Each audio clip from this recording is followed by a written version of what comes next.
உறவுகளுக்கு வணக்கம். இன்னைக்கு நாம எதை பத்தி பேச போறோம்னா, ஒரே ஒரு சொல்லல எல்லோரையும் காயப்படுத்தக்கூடிய சொல்லா தற்குறின்ற ஒரு சொல்ல இப்போ விஜய் அவர்கள் கொண்டு போக பாக்குறாரு. அதை தான் நம்ம இதை உடைச்சு பேச வேண்டிய காலகட்டத்தில் இருக்கோம். தற்குறின்னு எல்லா மக்களும் சொல்லக்கூடிய அந்த ஒரு வார்த்தை இன்னைக்கு ஏன் அந்த பேசும் பொருள் ஆக்கப்பட்டிருக்குன்னா, தற்குறின்னு ஒட்டுமொத்த மக்களையுமே எல்லா கட்சி தலைவரும் சொல்ற மாதிரி, குறிப்பிட்டு திமுக சொல்ற மாதிரி சொல்லி ஒட்டுமொத்த தமிழக மக்கள் எல்லாரும் தற்குறி, வாக்களிக்கிற மக்கள் எல்லாரும் தற்குறி அப்படின்ற மாதிரி விஜய் அவர்கள் சொல்வது எந்த விதத்திலும் ஏற்புடையது கிடையாது. அதை நாம சொல்ல வேண்டிய காலத்தின் கட்டாயம். தற்குறி என்ற சொல்லே எப்போ உருவாச்சு, எப்போ அது சொல்லப்பட்டதுன்னா, விஜய் அவர்கள் கட்சி தொடங்கினதுக்கு அப்புறம் அந்த கட்சியில செயல்பாடுகள் நடந்த சில விஷயங்களை வைத்துதான் தற்குறி கூட்டம்னு பொதுவாகவே எல்லாருமே பேசப்பட்டது, எல்லா கட்சியிலையும் பேசப்பட்டது, எல்லா கட்சியிலும் சொல்லப்பட்டது. அதை மாற்று கருத்து கிடையாது. அது திமுக மட்டும் சொல்லப்படல, திமுக அதிகமா அந்த பேசும் பொருள் ஆக்கியிருக்கலாம். ஏன்னா ஊடகங்கள் அவங்க கிட்ட இருக்கிறதுனால அந்த அந்த சொல்ல கொண்டு போய் சேர்த்தது திமுக தான். அது திமுக சார்ந்த ஊடகங்கள், அதுல மாற்று கருத்து கிடையாது. ஆனா அந்த ஒரு சொல்ல இன்று காஞ்சிபுரத்தில் நடந்த அந்த கூட்டத்தில் விஜய் அவர்கள் ஒட்டுமொத்த தமிழக மக்கள் எல்லோருமே தற்குறின்னு சொல்றாங்க, அது எப்படி தற்குறின்னு சொல்லுவீங்க, நாங்க மாற்ற வந்த அறிகுறி அப்படின்லாம் சொல்றாரு. நாங்க யாரையுமே ஒட்டுமொத்த மக்களையும் தற்குறி சொல்ல வேண்டிய அவசியம் எங்களுக்கு கிடையாது. தற்குறி என்று சொல்லப்பட்ட சொல் யார் ஒரு அரசியல் பண்பு இல்லாமல், மாண்பு இல்லாமல், ஒரு அரசியல் நாகரிகம் இல்லாமல், என்ன நாங்க பண்றோன்ற ஒரு புரிதல் இல்லாமல் செஞ்ச சில இளைஞர்கள் செய்த ஒரு கீழ்த்தரமான செயல்கள் தான் உங்களுடைய கட்சியின் செயல்பாட்டில் ஒரு வீழ்ச்சிக்கான ஒரு விஷயமா அந்த சொல் சொல்லப்பட்டதுன்னு தான் நான் சொல்லுவேன். இதுதான் பொதுவாக சொல்லப்பட்டது. இதை கொஞ்சம் யாரும் மறுக்கவும் முடியாது. ஏனென்றால் ஒரு ஆங்கில ஊடகம் ஒருத்தர் நேரலை பேட்டி கொடுக்கிறாரு உங்களுடைய மாநாடு, உங்களுடைய மாவட்ட அந்த நிகழ்வுல. அந்த இடத்துல அந்த ஆங்கில ஊடகர் அவருக்கு நடந்த ஒரு விஷயத்த நீங்க நல்லா பாத்தீங்கன்னா தெரியும். அவரை எப்படி வழி நடத்தினாங்க, அவரை எப்படி உதாசீனப்படுத்துற அளவுக்கு அந்த செய்தி வாசிப்பாளர் முன்பே, நேரலை முன்பே அவரை எவ்வளவு அநாகரிகமா செயல்படுத்தினாங்க. இந்த மாதிரி விஷயங்கள்லாம் பார்க்கும்போதுதான் தற்குறித்தனமா இருக்கு. இது மட்டுமே ஒரு விஷயமா சொல்லப்படல. கூட்டத்தில் செருப்பு, எல்லாருமே செருப்பு கழட்டி போட்டுட்டு போறதா இருக்கட்டும், எல்லா விஷயத்தையும் பாத்தீங்கன்னா ஒரு கூட்டத்தை ஆர்கனைஸ் பண்ணி நீங்க அந்த கூட்டத்தை முடிக்கிறதுக்குள்ள எவ்வளவு சேதாரங்கள், இந்த மாதிரி விஷயங்கள் தொடர்ந்து நடந்ததுனாலதான் அந்த தற்குறி என்ற சொல்ல அந்த இடத்துல சொல்லப்பட்டது. ஆனா நீங்க ஒட்டுமொத்த மக்களையும், வாக்களிக்கிற எல்லா மக்களையுமே தற்குறின்னு சொல்லுது இந்த கட்சிகள் அப்படின்ற மாதிரி நீங்க மையப்படுத்தி சொல்லி ஒட்டுமொத்த மக்களையும் தற்குறின்றீங்க. தற்குறின்றத நீங்களே மனசாட்சி தொட்டு சொல்லுங்க. உங்களுடைய மாநாடு அன்னைக்கு உங்கள் ரசிகர்கள் உங்களை நெருங்கக்கூடாதுன்னு சொல்லிட்டு உங்க மாநில பொறுப்பாளர்கள் அறிவுறுத்தல் படி அந்த சைடு பேரிகேடருக்கு கிரீஸ் தடவுனது யார்? யார் தற்குறியா உங்களுடைய ரசிகர்களை பார்த்தது? நீங்களா இல்ல உங்களை மாநில பொறுப்பாளர்களா? இதெல்லாம் ஒரு கேள்வி எழுதுல.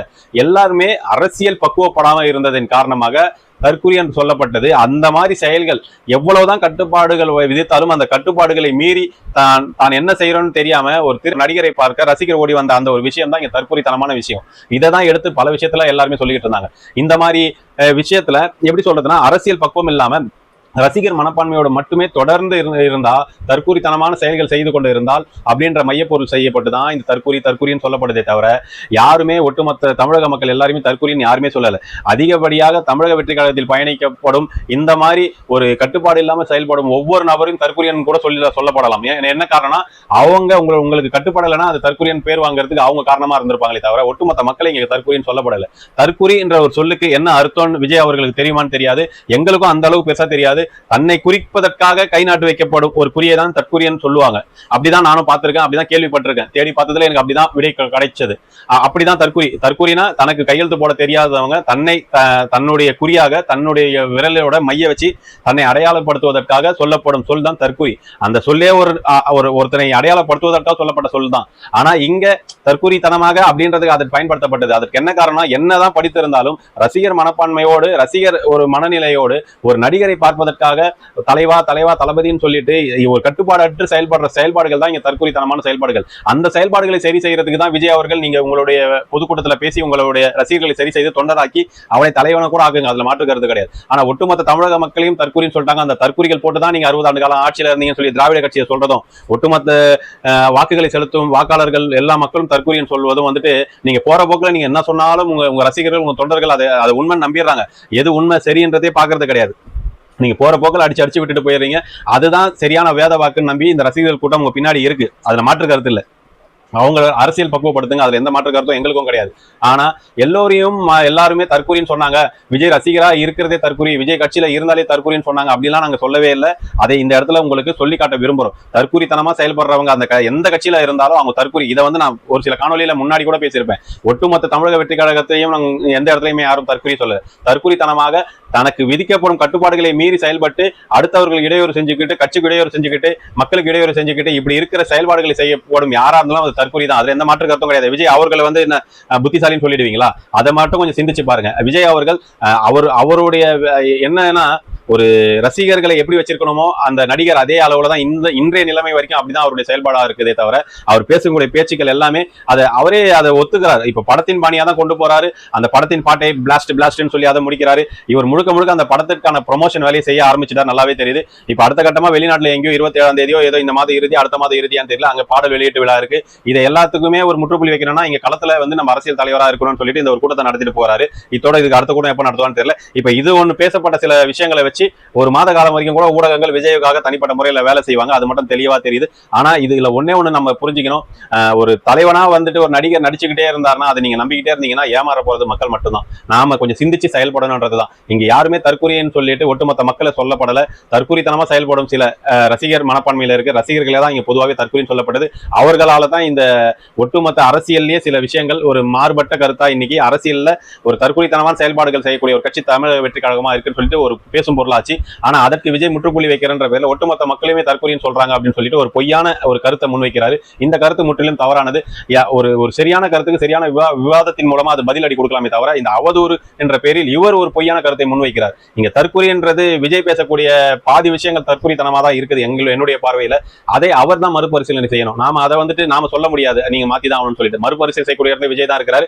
விஜயோட கருத்துல விஜய் தான் மாறுபட்டு நிக்கணும். அவர் ஆரம்ப காலகட்டத்தில இருந்து கட்சி தொடங்கிய காலகட்டத்தில் இது வரைக்கும் அவருடைய கருத்துல உறுதியா இருக்காருன்னா உறுதியா இல்ல. ஒவ்வொரு கூட்டத்திலையும் ஒவ்வொரு மாறுபட்ட கருத்து இருக்கு. அது கொள்கை தலைவர்ல இருந்து இன்றைய நிலை வரைக்கும் அவருடைய கருத்துக்கள் மாறுபட்டு தான் இருக்கு. அதை நம்ம வெளிப்படையா பார்க்கிறோம். காலம் தான் பதில் சொல்லும். அவருடைய ஒவ்வொரு கூட்டத்திலையும் எப்படி மாறுபட்டு நிற்கிறாரோ அதே போல ஜனவரி பிப்ரவரி காலகட்டத்தில் அவருடைய கூட்டணி தனித்து என்றது கூட்டணியா மாறுபடும் என்றது என்னுடைய கடைசி கருத்தா இதுல முடிக்கிறேன். இலவசங்கள் வீடு, எல்லா மக்களுக்கும் இலவச வீடு, எல்லா மக்களுக்கும் இலவச ஸ்கூட்டர், இதெல்லாம் எந்த மாதிரி திட்டத்துல இதெல்லாம் சாத்தியமா நமக்கு தெரியல. இங்க யாருக்கெல்லாம் வீடு இல்ல அதை நீங்க ஒரு ஆராய்ச்சி எடுத்து இத்தனை பேருக்கு வீடு இல்ல, இத்தனை பேர் கஷ்டப்படுறாங்க இப்படி நீங்க சொன்னீங்கன்னா அது உங்களுடைய ஆராய்ச்சியில நீங்க எடுத்து கண்டுபிடிச்சிருக்கீங்க. உங்களுடைய தொகுதி உறவுகள் வச்சு இத்தனை பேர் வீடு இல்லாம இருக்காங்க, இந்த மாதிரி ஒரு கருத்து முன் வச்சு இவங்களுக்கு எதனா ஒரு தீர்வு நம்ம கொண்டு வரலாம் சொன்னீங்கன்னா அது சரியானது. அனைவருக்கும் வீடு அப்படின்னா ஏற்கனவே வீடு இருக்கிறவங்களுக்கு எப்படி ஒன்றும் புரியல. எப்படி சொல்லுவீங்க? திமுக மாதிரி 1000 ரூபாய் அனைவருக்கும் 1000 ரூபாய்ன்னு சொல்லிட்டு அப்புறம் தகுதி வாய்ந்தவர்கள் 1000 ரூபாய் அந்த மாதிரி சொல்லுவீங்களா? அனைவருக்கும் வீடுன்னு சொல்லிட்டு ஆட்சியை பிடிச்சிட்டு வீடு இல்லாதவங்களுக்கு வீடுன்னு சொல்லுவீங்களா? ஏன்னா ஆரம்பத்திலேயே ஒரு விஷயத்தை நீங்க கொண்டு வரணும்னு விருப்பப்படுறீங்கன்னா அது யாருக்கு செயல்படுத்த முடியும் யாருக்கு செயல்படுத்த முடியாதுன்னு சொல்லிட்டு நீங்க வந்து உங்களுடைய திட்டங்களை நீங்க சொன்னீங்கன்னா அதை வரவேற்கலாம். அனைவருக்கும் வீடுன்னு சொல்லிடுறீங்க. திமுக தான் அனைவருக்கும் 1000 ரூபான்னு சொன்னாங்க, அப்புறம் தகுதி வாய்ந்தவர்கள் 1000 ரூபாய் அதை மாத்தினாங்க. இப்ப நீங்க அனைவருக்கும் வீடுன்னு சொல்றீங்க. வீடு இருக்கிறவங்க எனக்கு தெரிஞ்ச ஒரு 60% பேர் கண்டிப்பா சொந்த வீட்டுல இருக்கிறவங்க இருப்பாங்க. ஒரு 40% இருக்காங்களா இல்லையான்றது நம்ம கணிச்சு சொல்ல தெரியல. ஆனா அந்த மாதிரி அதுக்கப்புறம் நீங்க மாற்று பேசுவீங்களான்றது நமக்கு ஒரு சந்தேகமா இருக்கு. அந்த எடுத்த போகல எல்லாருக்கும் இலவச ஸ்கூட்டர் அப்படின்றீங்க. பொதுவாகவே எல்லார் வீட்லயுமே சொந்த வீடு இல்லைன்னா எல்லார் வீட்லயும் பைக் இருக்கு. எந்த அடிப்படையில் இந்த இலவச ஸ்கூட்டர்னு சொல்றீங்களா? சுற்றுச்சூழலை பாதுகாக்கணும், நம்ம வாகனங்களை குறைக்கிறதுக்கு தான் இதெல்லாம் திட்டங்களை கொண்டு வரணும். ஆனா இந்த ஸ்கூட்டர், இந்த மாதிரி கார், இந்த மாதிரி திட்டங்களை நீங்க பேசுனீங்கன்னா இதுல எங்க சுற்றுச்சூழல் பாதுகாப்பு இருக்கும்? இவ்வளவு பல முரணான விஷயங்கள் விஜய் அவர்கள் பேசுற பல விஷயங்கள் இருக்கு. எனக்கு ஒரு விஷயம், இந்த தற்கொலைன்றதை தவறா கொண்டு போய் மக்கள் கிட்ட சேர்க்கிறாருன்றதை நான் சொல்லணும்னு விருப்பப்பட்டேன். அவர் சொல்லக்கூடிய முழுக்க அவருடைய படத்தை வெளியீட்டு விழாவுக்காக மீண்டும் ஒரு ப்ரொமோஷனை செஞ்சுட்டு போயிருக்காரு. இதை மக்கள் தான் உணர்ந்து புரிஞ்சுக்கணும். இன்னும் நடிகரை நம்பியே நீங்க பின்னாடி போய்கிட்டு இருந்தீங்கன்னா உண்மையை பாதிக்கப்பட போறது அடுத்த 5 ஆண்டு காலமும் மீண்டும் திராவிட கட்சிகள் வருவதற்கு விஜய் அவர்கள் இந்த ஒரு மாதிரியான ஓட்டு அரசியல்ல வாக்கை பிரிப்பதற்கான ஒரு அரசியலை செஞ்சிட்டு இருக்காரு. இதே நிலையில பேசிக்கிட்டு இருந்தாருன்னா விஜய் அவர்கள் வாக்குகளை கணிசமா பெறுவாரு. அந்த கணிசமான வாக்குகளை பெறுவதனால மீண்டும் திமுக ஆட்சியில் வருவதற்கு இவர் ஏதோ வழி செய்யற மாதிரி தான் இருக்கு.